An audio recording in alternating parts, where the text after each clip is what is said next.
Токтогул районунун Чолпон Ата айыл аймагы райондун борборунан 43 чакырым батыш тарапта жайгашкан. Ал эми облустун борбору Жалал Абад шаарынан 360 чакырым, Таш көмүр темир жол бекетинен 273 чакырым алыстыкта жайгашкан. Чолпон Ата айыл аймагында Чолпон Ата, Мазар суу, Кушчу суу, Балыкты, Ак Тектир, Кара Күнгөй айылдары жайгашкан. Белгилүү демократ акын Токтогул Сатылганов, акын драматург, котормочу Жоомарт Бөкөнбаев дал ушул чөлкөмдөн чыккандар. Легендарлуу инсандардын музейлери өздөрү туулуп өскөн Чолпон Ата жана Мазар суу айылдарында ачылган. Бул жер ушу биздин визитный карточкабыз болуп эсептелет. Атабыз Токтогулдун эмесине арналып курулган музей. Келген меймандарыбыздын бардыгы өкмөткө болобу же эмеге айылга келеби, куда келеби, бардыгы ушул жерге келип сыйынышат, ушул жерге келип көрүп, рахаттанып кетишет. Чолпон Ата айыл аймагында калктын саны 7850. Тургундар негизинен мал чарбасы жана дыйканчылык менен эмгектенишет. Өткөн аймактарды өнүктүрүү жылында Чолпон Ата айыл аймагында дагы бир канча көзгө көрүнөрлүк жумуштар аткарылган. Былтыркы президенттин указын менен аймактарды өнүктүрүү жылы деп аталган жылында биз дагы көп алгылыктуу иштерди алып бардык. Айылды жарыктандырууду аябай колго алынды. Бүгүнкү күндө эки айылыбыздын көчөлөрү ошо жарыктандырылып илинди. Андан кийин мына борбордук айылыбыз Чолпон Ата айылынын центральный көчөсүнүн бул проектный сметный документациялары толук бүткөрүлүп, быйылкы бюджетке киргизилип, быйыл бүткөрүлөт. Чолпон Ата айылындагы 1989 жылдары курулган суу топтоочу жана тазалоочу жайдын эскилиги жеткендиктен айыл өкмөттүн демилгеси менен быйыл оңдоп түзөөдөн өткөрүлмөкчү. Союз убагында типовой болуп бүткөрүлгөн. Азыр ушу реконструкцияны талап кылат. Быйыл жана президенттин указы чыкпадыбы? Айылдарды толук таза суу менен камсыз кылуу боюнчачы. Ошо бизден 3 айыл, 4 айыл кирген. Ошол айылдардын бирөөндө бизде да реконструкция ушул айылдын эмеси кирди. Кудай кааласа толук реконструкция болот бул жер. Жана ар бир үйгө счетчиги менен ар бир үйгө үйүнө киргизилет таза суу. Ошо Кудай кааласа ошондой немеге жетебиз деп атабыз. Эми бул эски азыр где-то 150 түтүндү илгерки ген пландагыны типовой камсыз кылат. Адам дагы камсыз болбой калган жерлерин биз чарбалык жол менен ошо таза суу чыгарып атабыз.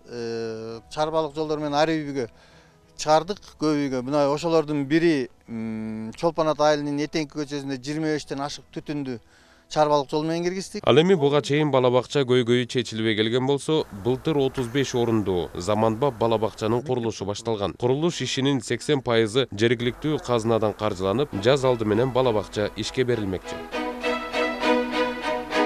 459 түтүн эл жашаган Ак Тектир айылында тургундар ичүүчү таза суу менен камсыз болуп, караңгы көчөлөрдүн көпчүлүгү жарыктандырылды. Мындан тышкары, мектептин жанына 3 миллион сомго жакын каражат сарпталып, кичи футболдук аянтчанын курулушу башталган. Күн жылыса, курулуш иштери аяктап, балдар аянттан футбол ойноп баштайт. Бул Ак Тектир айылы Чолпон Ата айыл өкмөтүнө караштуу 3-чү айыл болуп эсептелинет. Бул айыл өкмөттүн өздүк кирешеси менен былтыр биз мынагу кичи футболный площадка баштатканбыз. Тендер негизинде мына акча каражаты өздүк каражат менен жана Атайын фонддун каражаты менен башталган. Башталыш өздүк каражат менен азыркы күндө толук кандуу бюджет чечилген. Көргө мына күн сууктап кеткенине байланыштуу бул азырынча токтоп турат. Мунун эреже боюнча чечинүүчү, жуунуучу жай да курулуп, жазкыга толук кандуу иш жүзүнө ашкан турат. Андан сырткары дагы айыл ичин быйыл урматтуу Сооронбай Шариповдун эмилгеси буйругу менен жыл айыл кыштактарды өнүктүрүү жылы болуп эсептелгенине байланыштуу айыл өкмөттүн тарабынан бизде таза суу программасын колго алганбыз жана айылдарды жарыктандыруу түнкү чырактарын коюу боюнча маселе көтөрүлүп, бүгүнкү күндө айылдын 95% таза суу менен камсыз болду. Индивидуальный ошондо да жеке үйүнө киргизилди. Жана жарык чырактар 15 көчө болса 15 тең азыр жап жарык боюнча күнкүзүн жарык берип турат.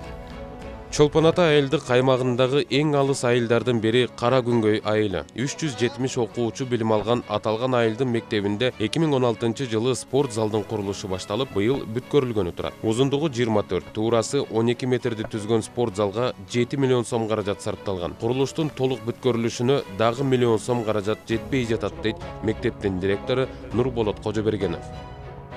1,5 миллион жергиликтүү бюджеттен кылдык, 1,5 миллион республикалык бюджеттен, азыр мына Токтогул Атайын фонду деген бар, адан 2 миллион сом каражат менен долбоордон баштап, жер пайынан баштап, чүмкөлүп бүткөнү калга терезесине чейин азыр бүттү.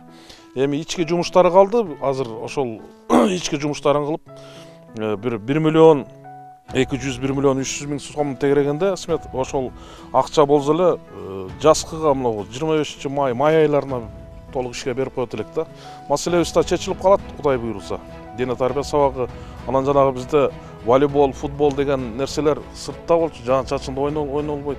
Балдар кошуна айылдарга барып ойноп келет түнкүзүн. Алардын коопсуздугу деген маселе ойлондурат ата-энесин, мугалимдерди. Аталган айылда жашоочуларды кубанткан дагы бир жакшы саамалык айылда көпүрөнүн салынышы. Көпүрөнүн 2017 жылы долбоорлоо иштери башталып, 2018 жылы 12 миллион сом сарпталып, курулушу аяктаган. Көпүрө бул айылдын чоң көйгөйлөрүнүн бири болчу. Тиги суу көбөйүп кирип, эл өтө албай кыйналчу. Анан ошол 2017 жылы транспорт министрлигинин планына кирип, 2018 аткарылды. Ошол региондорду өнүктүрүү жылына деп ошол Токтогул районунда жана жол тейлөө ишканасы бар 23-чү. Ошолордун көмөгү менен, ошолордун аракети менен курулуп азыр пайдаланууга берилди. Кудай буйруса жакшы эле. Ушул эле Кара Күнгөй айылына 2015 жылы 4-класска чейинки балдарга баштапкы мектеп салынган. Бирок окуучулардын саны аз болгондугуна байланыштуу 4 жылдан бери мектеп иштебей турат. Быйыл райондун акими мектепти бала-бакчага айлантсак деп демилге көтөрүүдө. Өткөн жылы аймактарды өнүктүрүү жылынын алкагында жаштардын ден соолугун чыңдоо, жаман адаттардан арылтып, спортко тартуу максатында Мазар Суу айылында айыл өкмөттүн демилгеси менен спорт залдын курулушу башталган. Быйылкы жылы толук бүткөрүлүп, колдонууга берилмекчи. Машыктыруучу зал өзү 8 миллион сметалык баазы, каржы маселеси толук каржыланган, 2018 жылы каржыланып, толук каржыланып, тендерлер өткөрүлүп, ушу фирма ишин баштап бүткөрө албай атат. Кыш болуп калгандыгына байланыштуу бүткөрө албай калды. Түбөрдү айта алабыз да, 2019 жылы жарым жылга чейин толук ишке берилет бул жыл. Жаштар ошол бул жерде эми күрөш боюнча, башка оор атлетика боюнча, жеңил атлетика боюнча жана башка спорттун түрлөрү боюнча биздин жаш келечектеги муундарыбыз тарбияланат. Биз ошо тарбияланабыз. Атайын ушул бул жерде салынганын көрүп турасыздар, мектеп бар. Мектептин жанына курулган. Демек эле мектептин сабактарындагы дене тарбия сабактарына ушул жака келип өткөрсө деген тилек менен жакын орноштурганбыз. Ал эми ушул эле айылда заманбап, бардык шарттары жана спорт залы менен жаңы мектеп колдонууга берилди. Бул биздин мектебибиз Жомарт атындагы номер 14 Жомарт атындагы орто мектеби 2014 жылы күз айларында башталган курулушу. Жалпы мамлекеттен бөлүнгөн сметасы 65 миллион сомдук. Анан тендерден утуп алганы 46 миллионго тендерден утуп алган. Ошол 2014 жылы күз айларында октябрь айында башталып, мына быйыл бүтүп биз декабрда кирдик. Заманбап болуп, 2 этаждуу класстарыбыз кенен, жарык, жылуу, ал жагы жакшы. Бул мектепте кол эмгек сабагынан окуучулар кийим тиккенди, кол өнөрчүлүк кылганды дагы үйрөнө алышат. Себеби атайын заманбап тигүүчү машиналар класска орноштурулган. Эми 5-класстан тартып 7-класска чейин ар бир окуучу милдеттүү түрдө чеберчиликти үйрөнө алат. Буйруса биз ушул мектепке киргенибиз менен бирге аябай сүйүнүп отурабыз. Көптөн бери ушул өзүбүз көксөп жүргөн ушул балдарга канткенде биз машинкаларды алып келе алабыз. Кыздарга кол өнөрчүлүк боюнча мындай кененирээк сабак өтө алабыз деп кыйналып жүрдүк эле. Кудай буйруза мынакей бизге ушундай жакшы заманбап машиналарды алып келип беришти. Кудай буйруза ишке киргизебиз деп отурабыз. Мектепте кружокторду ачабыз, ар кандай кол өнөрчүлүк боюнча иштерди пландаштырып атабыз буйруза. Аябай мектепте кол өнөрчүлүккө кызыккан окуучуларыбыз аябай көп. Ошолорду канткенде биз иштетебиз деп аттык элек. Анан максатыбыз ишке ашып, ушул машиналарга ээ болуп калдык Кудай буйруза. Аны жакында ишке киргизебиз. Өткөн жылы Чолпон Ата айыл аймагында айылдарды өнүктүрүүгө багытталган бир катар жакшы иштер жасалып, быйыл дагы өлкө башчысынын региондорду өнүктүрүү жана санариптештирүү жылы деп жарыялаган жарлыгынын негизинде аталган аймакта дагы айылдын инфраструктурасын жакшыртканга багытталган жумуштар аткарылмакчы.